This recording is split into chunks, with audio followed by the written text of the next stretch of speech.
RTS games makes you consider many things such as quality over quantity, micromanaging, basically like trying to see what's more important in the battlefield, see what you have to do in order to win the battle. And there's also trying to position your troops, which we're going to be talking about today, because positioning troops is utmost important when it comes to being outnumbered, or you want to basically have less casualties on your side.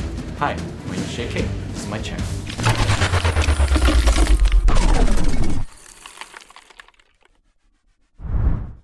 What's up everyone? Before we get started, make sure you guys subscribe, like, and comment down below what other guides I should be doing for future videos basically.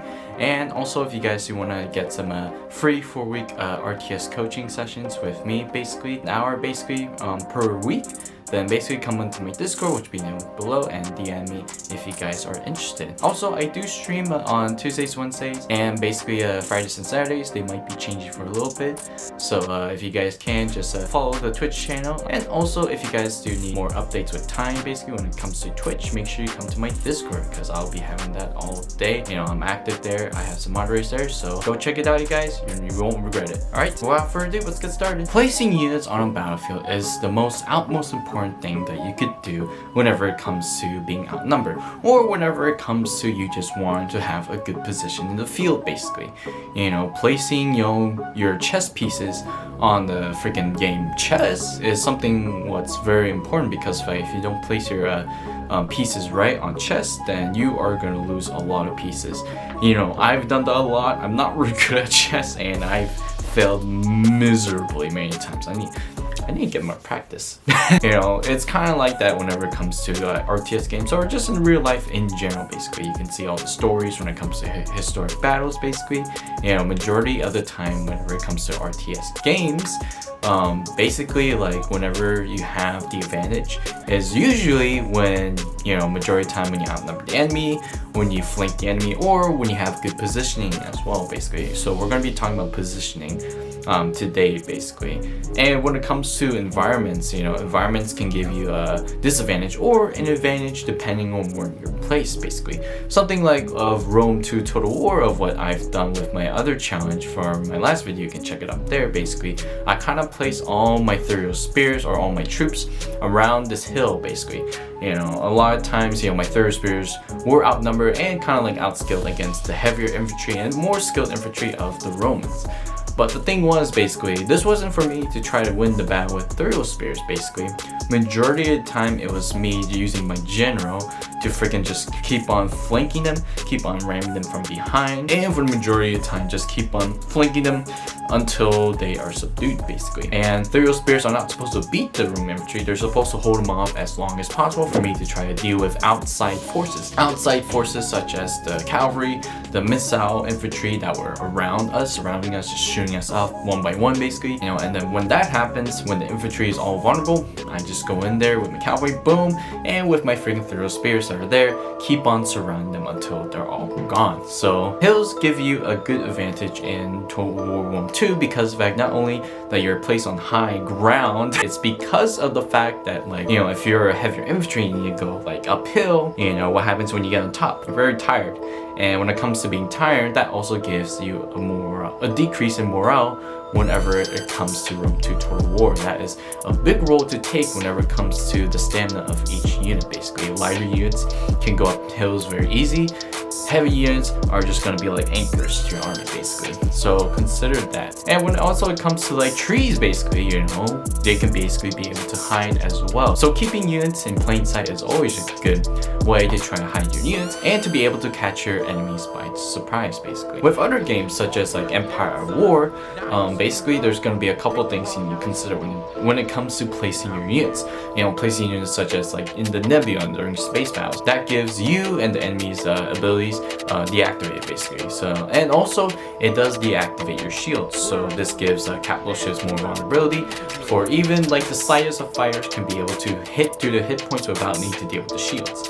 And also with asteroids, during space battles as well, they can be able to damage bigger ships and like capital ships in general. So that could be to your advantage all the time, basically. RTS games in general, like you have to really place your units in the good spots, to be honest.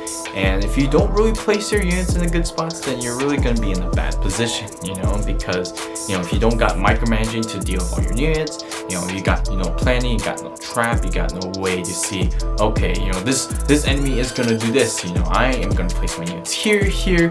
When they come here, I'm going to pounce on them, basically. Or when they come here, I'm going to catch them by surprise. I'm going to go around the other way, and I'm going to catch them in the back. So those are the things you should be considering whenever it comes to these battles in RTS games for the majority of the time. In my opinion, for the majority of the time, I feel like ambushes in RTS games are the best ways you can pull off any kind of stunt whenever it comes to Total War games or just any other like RTS games for majority of the time. You know, because of the fact, as a great man once said, I think Mike Tyson said this, I think Mike Tyson said this basically, is the art of fighting is not letting your enemy know what you're doing, basically. You know, if you let your enemy know where all your troops are, basically, then, you know, they already know what to do. It's like, oh, they're here, I'm gonna plan this, basically. I'm gonna catch them by surprise, I'm gonna do this, that, basically.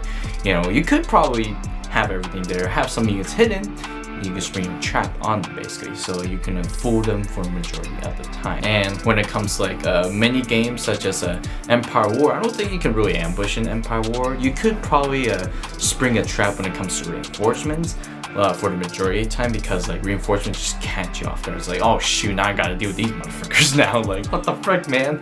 So basically, you know, your reinforcements are just basically your ambush in Empire War. Like, I've seen that many times in my Empire War challenge videos, basically. And like majority of the time, placements when it comes to defense as well is also important as well. But majority of the time, catching your enemy by surprise is always the utmost important, basically.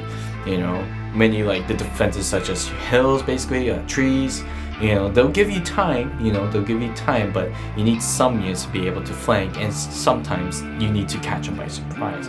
That's, in my opinion, the most effective way you can be able to like deal with a large army or an army that has better quality than you. If you don't use the element surprise enough, basically, you know, you might as well try practice a little bit. Here's my recommendation: try practicing a little bit at a time. Try one unit at a time. If you can't handle like multiple units, you know, try getting them, you know, in trees, getting to hiding positions, whatever the RTS game is, and then catch them by surprise from behind.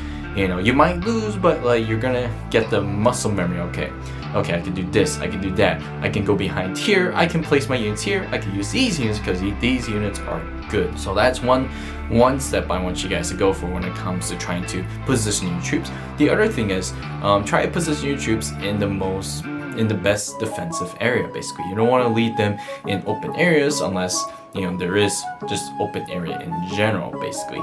You want to place them either on a hill, basically, so that the enemy has to climb up, or in trees, basically, so they have to keep finding you everywhere, you know.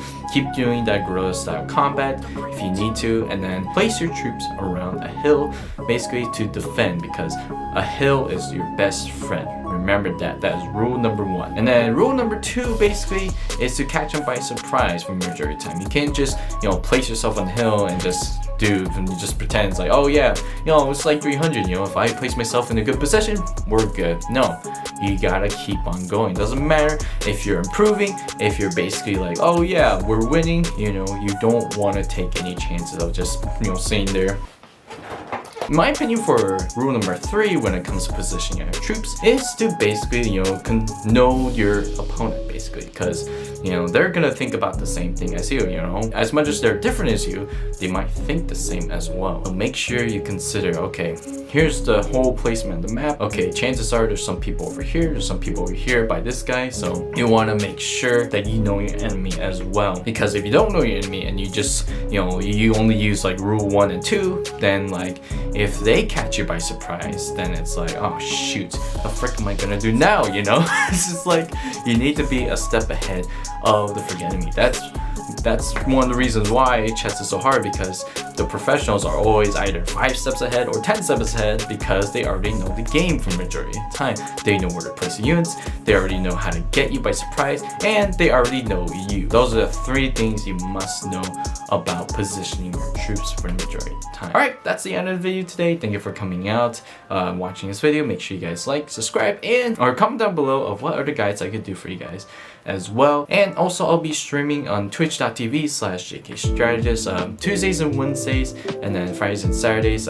Tuesdays to Wednesdays will be 3 p.m. Pacific Standard Time, and then Friday and Saturday will be 7 p.m. Pacific Standard Time. Basically, you know, I do majority of the time a little bit of RTS games, you know, but I do a little bit of community games as well. If you guys do want to join some Mario Kart 8 craziness, then you can join us there. Basically, if you guys got a Switch, then and if you also have Animal Crossing as well, then I do consider do a lot of like Animal Crossing streams, you know, with my agriculture farm and my freaking cowboy hat, boys. So if you want to see my western town and get the booty fruits, you know, I'm not a treasure island streamer, but I got all the booty fruits here, all you can eat, dude. But if you guys do want to come out and, you know, talk to me about strategy games, or just talk to me, you know, about personality, or just want to chill, then come over to twitch.tv/jkstrategist. Alright, without further ado, for the Republic, I'll see you guys next time. You have a good day.